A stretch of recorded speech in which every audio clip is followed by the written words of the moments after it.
दिन साथियों, हमारे परिवार बिहारी क्लासेस में आपका शुभ स्वागत है। तो अभी एसएससी एमटीएस 2023 का एग्ज़ाम चल रहा है। आज 11 सितंबर प्रथम पाली का पेपर पूरी तरह से समाप्त हो चुका है। फर्स्ट शिफ्ट में पूछे गए इस जीके के रियल और ऑथेंटिक सवालों को देखते हैं। पहला प्रश्न देखते हैं साथियों, 63वां फिल्म फेयर अवार्ड में पुरुष प्लेबैक सिंगर का अवार्ड किन्हें मिला है? तो इस प्रश्न का हमारा राइट आंसर हो जाता अरिजीत सिंह।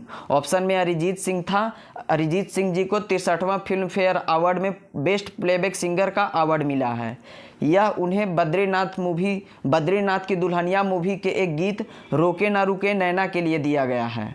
अगला एक प्रश्न देखते हैं, पूछा गया आर्ट एंड कल्चर का। हमने पिछले शिफ्टों में भी यह प्रश्न एनालिसिस वीडियो में करवाए थे। देखते हैं दोस्तों, भरतनाट्यम किस राज्य का शास्त्रीय नृत्य है? तो यह तमिलनाडु राज्य का शास्त्रीय नृत्य है। सभी साथियों इसका राइट आंसर कर दिए होंगे।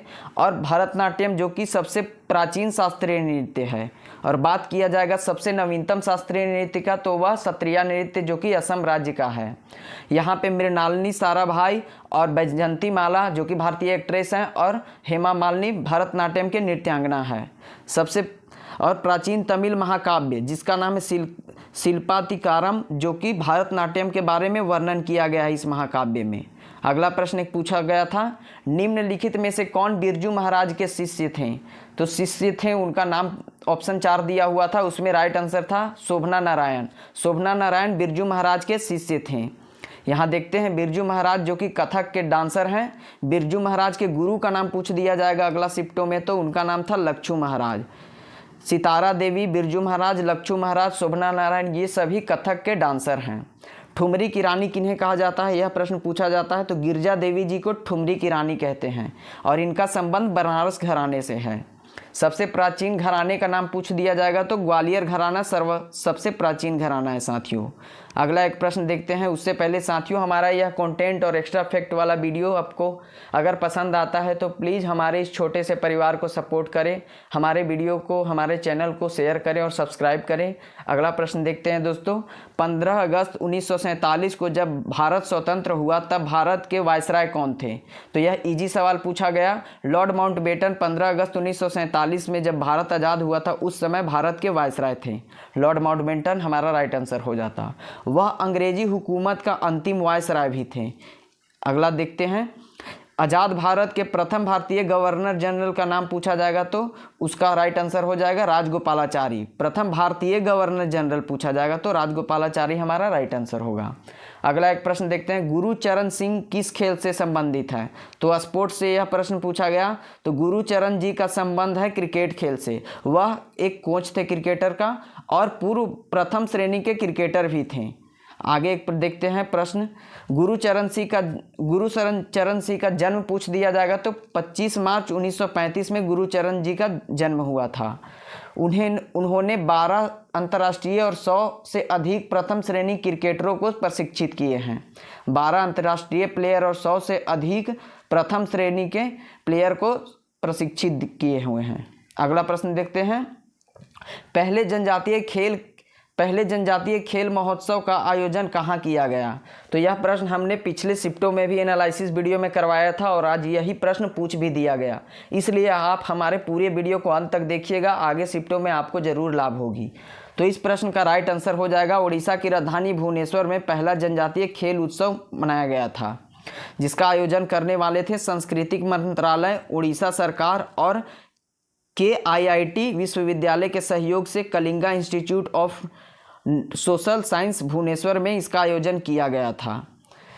इस कार्यक्रम में 26 राज्य और 5000 जनजातीय एथलीटों और 1000 अधिकारियों ने भारत में स्वदेशी खेलों की विविधता और समृद्धि का प्रदर्शन किए थे। अगला एक प्रश्न पूछा गया, साइंस से वेल्डिंग करने में कौन सी गैस का प्रयोग किया जाता है? तो इसका राइट आंसर हो जाता है एसिटिलीन गैस का प्रयोग वेल्डिंग करने में करते हैं। और ख़ास तौर पे वेल्डिंग करने में ऑक्सीजन और एसिटिलीन दोनों को मिला करके ही वेल्डिंग किया जाता है, इसलिए ऑक्सी एसिटिलीन वेल्डिंग को कहते हैं। और फल पकाने के लिए कृत्रिम रूप से हम किसका प्रयोग करते हैं? तो एसिटिलीन गैस का प्रयोग कृत्रिम रूप से करते हैं। और प्राकृतिक रूप से फल पकाने के लिए एथिलीन गैस का प्रयोग करते हैं। याद रखेगा, कृत्रिम रूप से फल पकाते हैं तो एसिटिलीन गैस और प्राकृतिक रूप से पकाते हैं तो इथिलीन गैस। अगला एक प्रश्न देखते हैं, हिस्ट्री से पूछा गया था, सिंधु घाटी सभ्यता का कौन सा स्थान पाकिस्तान में स्थित है? तो इसका राइट आंसर हो जाता हड़प्पा शहर और मोहनजोदड़ो दोनों है, जो भी ऑप्शन में दिया हुआ वह हमारा राइट आंसर हो जाता। बात करें हाँ, हड़प्पा शहर प्रथम खुदाई में निकाला गया था, जो कि रावी नदी के तट पर स्थित था, जिसकी खुदाई करवाने वाले कौन थे? तो दयाराम साहनी इसके खोज किए थे। कब? 1921 ईस्वी में। और अगले साल 1922 ईस्वी में मोहनजोदड़ो की खुदाई की करवाए थे कौन? राखाल दास बनर्जी, जो कि सिंधु नदी के तट पे स्थित है। लोथल और सुतकोटदा दो ऐसे नगर थे जो कि पतन नगर कहलाते थे, यानी कि बंदरगाहों पे स्थित थे लोथल और सुतकोटदा। अगला एक प्रश्न स्पोर्ट्स से ही पूछा गया, एशियाई बैडमिंटन कप 2023 का कहाँ आयोजित किया गया था? तो एशियाई बैडमिंटन 2023 का कप दुबई में आयोजित किया गया था। इसका राइट आंसर हमारा यूएई हो जाता। इस देखते हैं 2023 बैडमिंटन एशिया चैंपियनशिप आधिकारिक तौर पर दुबई बैडमिंटन एशिया चैंपियनशिप 2023 के रूप में जाना जाता है। एक प्रश्न पूछा गया, मोटापा किसके कारण से होता है? तो हम सभी को पता है, यह वसा युक्त भोजन यानी चर्बी युक्त भोजन खाने से हमें मोटापा होता है। वसा में प्रति ग्राम कैलोरी कितना पाया जाता है ऊर्जा? तो 9.2 ग्राम। अगर 1 ग्राम हम वसा खाएंगे तो 9.2 कैलोरी ऊर्जा प्राप्त होगा। वहीं प्रोटीन की बात करें और कार्बोहाइड्रेट की बात करें तो 1 ग्राम अगर हम प्रोटीन कार्बोहाइड्रेट खाएंगे तो 4.2 ग्राम हमें कैलोरी ऊर्जा प्राप्त हो जाएगी। अगला प्रश्न देखते हैं, केंद्र सरकार का विधायी अंग कौन सा है? तो केंद्र सरकार का विधायी अंग का ऑप्शन में दिया हुआ था संसद हमारा राइट आंसर हो जाता। भारतीय संसद में राष्ट्रपति तथा 2 सदन जो कि राज्यसभा और लोकसभा हैं। राज्यसभा को हम राज्यों की परिषद कहते हैं और लोकसभा को लोगों का सदन कहते हैं। राज्यसभा जो कि उच्च सदन है और लोकसभा निम्न सदन है। और लोकसभा के सदस्यों की योग्यता, उनकी उम्र क्या होती है? तो 25 वर्ष होती है और राज्यसभा के लिए 30 वर्ष होती है। इसे भी ध्यान रखिएगा साथियों। और सरला याद रखिएगा, 79 अनुच्छेद में क्या है? संसद के बारे में वर्णन है। 80 में है राज्यसभा और 81 में है लोकसभा के बारे में। इस सब को याद रखिएगा, एग्जाम में पूछा जाता है। अगला एक प्रश्न ज्योग्राफी से पूछा गया, काली मिट्टी किस फसल के लिए उपयोगी है? तो इस प्रश्न का हमारा राइट आंसर हो जाता काली मिट्टी के लिए उगाई जाने वाली प्रमुख फसलों को देख लेते हैं। तो गेहूं, ज्वार, अलसी, वर्जीनिया, तंबाकू और कपास और गन्ना ये सभी शामिल हैं, जो कि काली मिट्टी की ये फसलें हैं। जो भी इसमें हमारा था ऑप्शन में दिया हुआ हमारा राइट आंसर हो जाता। अगला एक प्रश्न देखते हैं, पश्चिम की ओर बहने वाली नदी कौन सी है? तो पश्चिम दिशा की ओर बहने वाली नदियां हैं नर्मदा, ताप्ती और लूनी, घग्गर, माही, साबरमती। ये सभी नदियां जो हैं जो कि अरब सागर में जाके गिरती हैं। ये नदियां स्थानीय स्तर पर लोगों की ज़रूरत को पूरा करते हुए लास्ट में जाकर के अरब सागर में मिल जाती हैं, याद रखिएगा साथियों। और साबरमती नदी के किनारे कौन सा साबरमती नदी के किनारे कौन सा शहर बसा हुआ है? तो अहमदाबाद शहर। सेमीकंडक्टर पॉलिसी के तहत किस राज्य ने 20 लाख नौकरियां की बात की है? 2 लाख नौकरियां की बात की है। सेमीकंडक्टर पॉलिसी के तहत किस राज्य ने 2 लाख नौकरियां की बात की है? तो इसका राइट आंसर हो जाएगा गुजरात। इस पॉलिसी की घोषणा के साथ गुजरात सेमीकंडक्टर और डिस्प्ले उत्पादन में सहायता के लिए नीति घोषित करने वाला प्रथम राज्य बना है।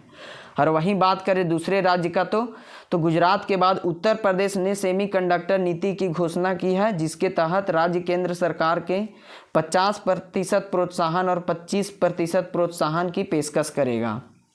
अगला प्रश्न देखते हैं, संविधान का अनुच्छेद 1 से 4 तक किसके बारे में संबंधित है? तो संविधान का अनुच्छेद 1 से 4 तक के संबंध है संविधान की पहली अनुसूची से संबंधित है, जिसमें 1 से 4 अनुच्छेद के बारे में वर्णन किया गया है। राज्य और उसके क्षेत्रों को निर्दिष्ट किया गया है। राज्य और राज्य क्षेत्रों को यानी कि स्टेट और यूटी के बारे में लिखा गया है 1 से 4 अनुच्छेद के बीच। तो हमारा स्टेट एंड राज्य और केंद्र शासित प्रदेश हमारा राइट आंसर हो जाता। एक प्रश्न पूछा गया था, बचत खाते का उद्देश्य क्या होता है? तो साथियों इसका राइट आंसर क्या होगा आप कमेंट में ज़रूर बताएं। एक प्रश्न पूछा गया था, ऐ मेरे वतन के लोगों किसने गाया है? तो ए मेरे वतन के लोगों यह सॉन्ग को गाने वाले हैं लता मंगेशकर जी। यह गीत तब मशहूर हुआ जब लता मंगेशकर ने इसे नई दिल्ली में गणतंत्र दिवस के अवसर पर रामलीला मैदान में तत्कालीन प्रधानमंत्री जवाहरलाल नेहरू की उपस्थिति में गाया था। और यह कब गाए थे? तो 1962 का जो चाइना युद्ध हुआ था उसी समय ऐ मेरे वतन के लोगों का गीत लता मंगेशकर के द्वारा गाया गया। एक प्रश्न पूछा गया साथियों, माइक्रो फाइनेंस इंस्टीट्यूशन को विनियमित कौन करता है भारत में? तो वित्त या भारतीय रिजर्व बैंक विनियमित करता है, इसे याद रखिएगा। एक प्रश्न पूछा गया, समा भाटे किस नृत्य से संबंधित है? तो समा भाटे का संबंध था कथक नृत्य से। कथक नृत्य हमारा ऑप्शन में दिया हुआ था, यह हमारा राइट आंसर हो जाता, जिसे हम समा ताई के नाम से भी जानते हैं, समा भाटे जी को। साथियों यही सभी प्रश्न पूछे गए थे जो कि बिल्कुल रियल और ऑथेंटिक सवाल हैं। और हमारे इस चैनल को सब्सक्राइब करें और आगे के शिफ्टों में हमारे एनालिसिस वीडियो को देखकर जाएं, वहां से आपको ज़रूर मदद मिलेगी। धन्यवाद।